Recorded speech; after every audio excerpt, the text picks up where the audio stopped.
ദൈവ തിരുനാമത്തിന് മഹത്വം ഉണ്ടാകട്ടെ. കർത്താവായ യേശു ക്രിസ്തുവിൻ്റെ നിസ്തുലമായ സ്നേഹത്താൽ ആകർഷിക്കപ്പെട്ട് വിളിക്കപ്പെട്ട് ഈ തിരുവചനം കേൾക്കുവാൻ ഭാഗ്യം കിട്ടിയവരായി നിങ്ങൾക്ക് ഓരോരുത്തർക്കും എൻ്റെ എളിയ സ്നേഹവന്ദനം. വളരെ ഹൃദയസ്പർശിയായ മനോഹരമായൊരു ഗാനം ഞാൻ വർഷങ്ങൾക്ക് മുമ്പ് കേട്ടിട്ടുണ്ട്. ഞാനത് പലപ്പോഴും പാടാറുണ്ട്. അതൊരാശ്വാസം തരുന്ന ഗീതമാണ്. അത് മറ്റൊന്നുമല്ല, ഇങ്ങനെയാണ്: ആ കരതാരിൽ മുഖമൊന്നമർത്തി ഒന്നു കരയാൻ കഴിഞ്ഞിരുന്നെങ്കിൽ, തിരുഹൃദയ കാരുണ്യത്തണലിൽ ഒന്നു മയങ്ങാൻ കഴിഞ്ഞിരുന്നെങ്കിൽ, കാൽവരിനാഥ കരുണാമയ കനിയേണമേ സ്നേഹനാഥ. വളരെ അർത്ഥവത്തായ ഒരു ഗാനം. ആ കരതാരിൽ മുഖമൊന്നമർത്തി ഒന്ന് കരയാൻ കഴിഞ്ഞിരുന്നെങ്കിൽ, തിരുഹൃദയ കാരുണ്യ തണലിൽ ഒന്ന് മയങ്ങാൻ കഴിഞ്ഞിരുന്നെങ്കിൽ. യേശുവിൻ്റെ ആണിപ്പഴുതുള്ള കരങ്ങളിലേക്ക് മുഖമൊന്നമർത്തി ഉള്ള ഭാരങ്ങളും സങ്കടങ്ങളെല്ലാം വാക്കുകൊണ്ടറിയിക്കാതെ ഒന്ന് കരഞ്ഞു കാണിക്കുക. വാക്കുകൾക്ക് അതീതമാണ് ചില കരച്ചിലുകൾ. ഒന്ന് കെട്ടിപ്പിടിച്ച് കരയുക. യേശുവിൻ്റെ പാദം കെട്ടിപ്പിടിച്ച് അല്പനേരം അവിടെ ഇരിക്കുക, അവിടെ കിടക്കുക. അതെല്ലാം നമ്മുടെ ഹൃദയത്തിനും നമ്മുടെ ജീവിതത്തിനും വലിയ ആശ്വാസം തരുന്നതാണ്. യേശുവിൻ്റെ പാദപീഠം, യേശുവിൻ്റെ പാദത്തിൻ്റെ സ്പർശനം, യേശുവിൻ്റെ കരത്തിൻ്റെ തലോടൽ എല്ലാം അത്യന്തം ശ്രേഷ്ഠമാണ്. ഗന്നേസരത്ത് തടാകത്തിൻ്റെ അരികിൽ നടന്ന ചില അപൂർവ നിമിഷങ്ങൾ, ചില അപൂർവ സംഭവങ്ങൾ.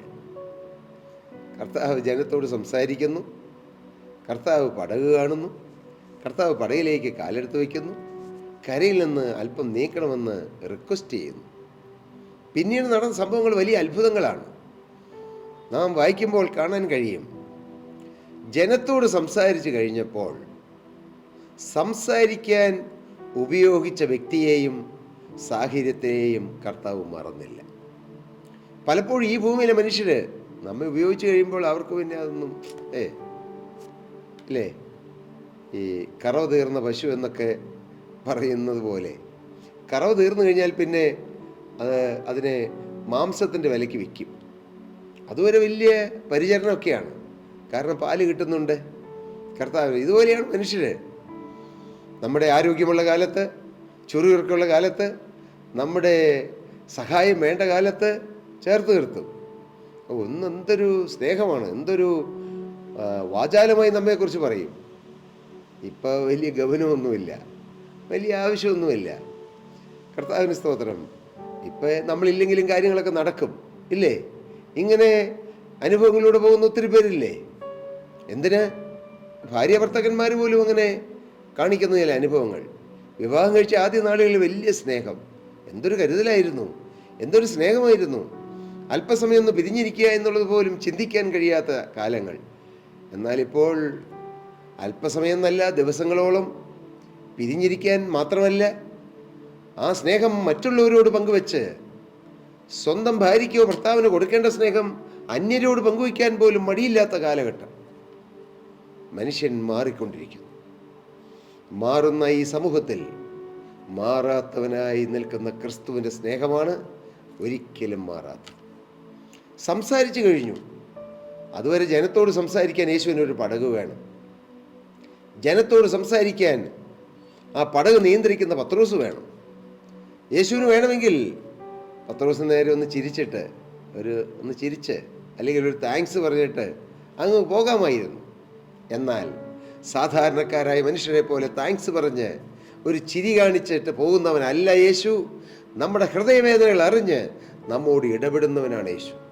നാം ഏത് പ്രതിസന്ധിയിലൂടെയാണ് പോകുന്നതെന്ന് അറിഞ്ഞ് അതിനനുസരിച്ച് പ്രവർത്തിക്കുന്നവനാണ് യേശു. ജനത്തോട് സംസാരിച്ച് തീർന്നപ്പോൾ 4-ാം വാക്യം, യേശു ശീമോനോട് ശീമോൻ അതുവരെ ഒന്നും പറഞ്ഞില്ല കേട്ടോ. മീൻ കിട്ടിയില്ലെന്നോ, ഇന്ന് വീട്ടിൽ പട്ടിണിയാണെന്നോ, കുഞ്ഞുങ്ങൾ വലിയ പ്രതിസന്ധിയിലാണെന്നോ, ഭാര്യ തന്ന വലിയൊരു ലിസ്റ്റ് വാങ്ങാൻ കഴിയില്ലെന്നോ, ഇന്ന് കുടുംബത്തിൽ പട്ടിണിയായിരിക്കുമെന്നൊന്നും ശീമോൻ പറഞ്ഞില്ല.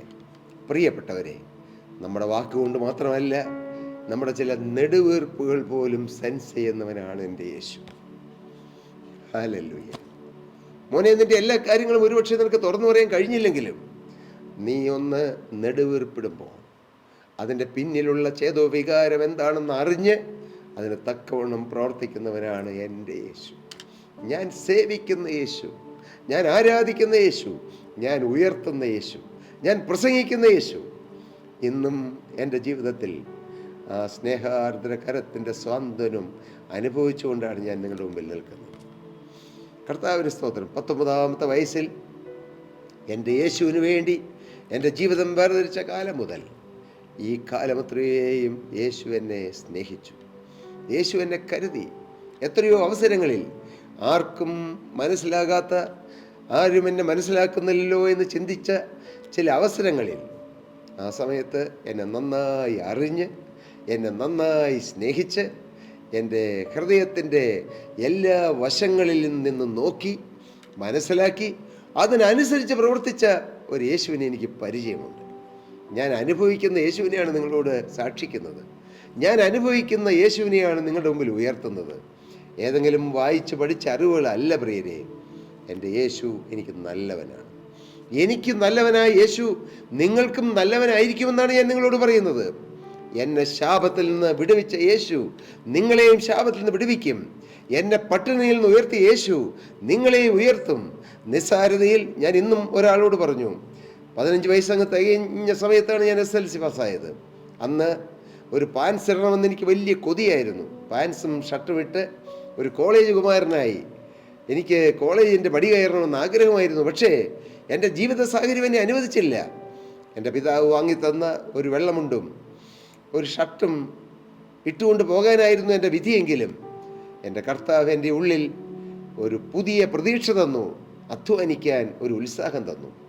എൻ്റെ പിതാവ് കൂലിവേല എടുക്കുന്ന വീട്ടിൽ ചെന്ന് ആ ഉടമസ്ഥനോട് എനിക്ക് ഒരു കൂലിവേല തരാമോ എന്ന് ചോദിച്ച് ആ മധ്യവേല അവധിക്കാലം ചുട്ടുപൊള്ളുന്ന വെയിലത്ത് ഒരു കൂലിപ്പണിക്കാരനായി നിന്ന് കൂലിവേല ചെയ്ത് കിട്ടിയ തുച്ഛമായ പൈസ കൊണ്ടാണ് ഞാൻ ആദ്യമായി ഒരു 2 പാൻസും 2 ഷർട്ടും ഒരു ചെരുപ്പും ലെതർ ചെരുപ്പും വാങ്ങി കോളേജിൻ്റെ പടി കയറിയത്.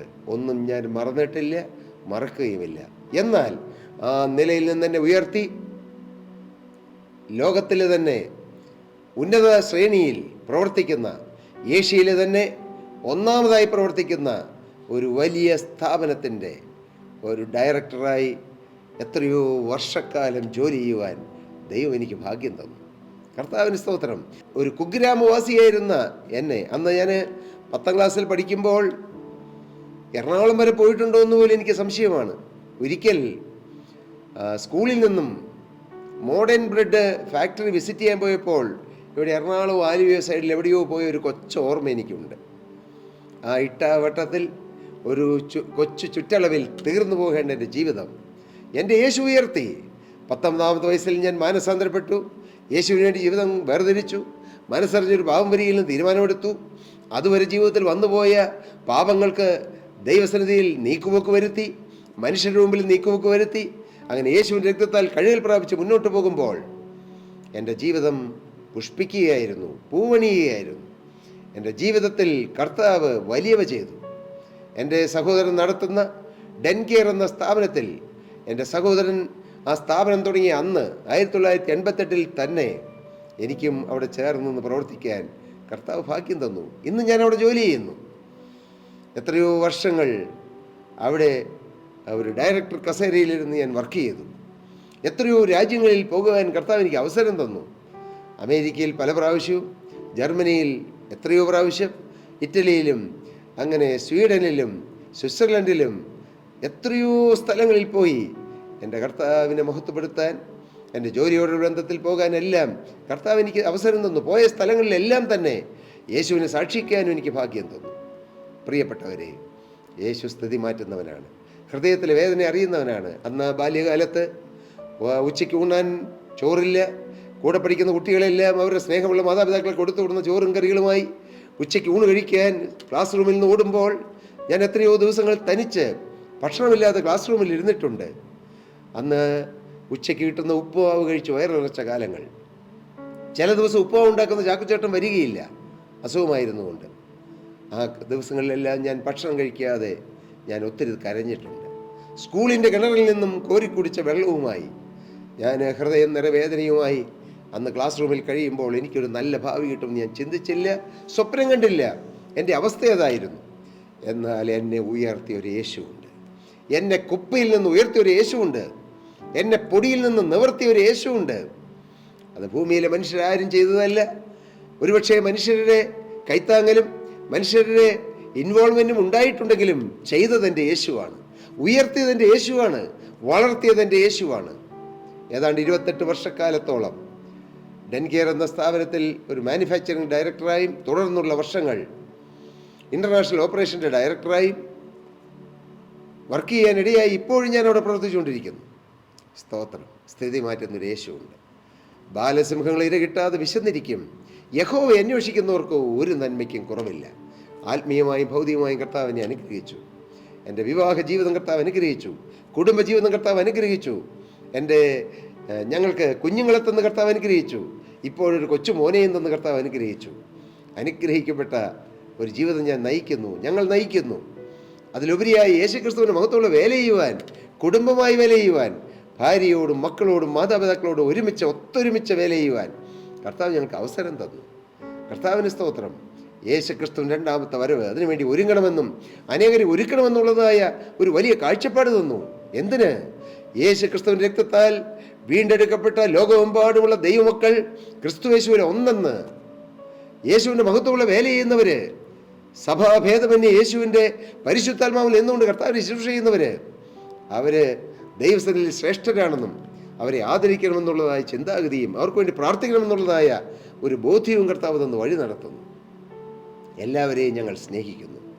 എല്ലാ സഭയിലുള്ളവരെയും സ്നേഹിക്കുന്നു. എല്ലാ മതങ്ങളിലുള്ളവരെയും സ്നേഹിക്കുന്നു. എല്ലാ മനുഷ്യരെയും സ്നേഹിക്കുന്നു.